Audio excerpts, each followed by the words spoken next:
এ ভাই বড় ভাই বসেন, গরম গরম তরকারি, গরম গরম কাচ্চি আছে, বসেন ভাই বসেন বসেন। এ ভাই বড় ভাই আসেন আসেন, বসেন বসেন বসেন। ওই ভাই কি আছে? বড় ভাই কাচ্চি আছে, চিকেন বিরিয়ানি আছে, তেহারি আছে, গরম গরম বসেন।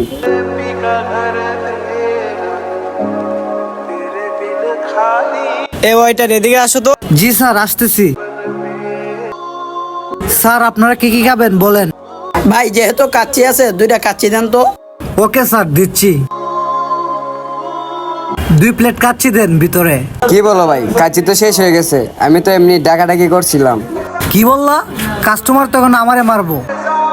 আচ্ছা ঠিক আছে, তুমি থাকো, আমি কাস্টমাররে বুঝিয়ে বলতাছি। স্যার কাচ্চি তো শেষ হয়ে গেছে, আমি এমনিতে ডাকাডাকি করছিলাম। কি বললি? আমাদেরকে ঢুকাইলি কেন? ভুল হয়ে গেছে স্যার। কি বললি? সর আমার সামনে থেকে।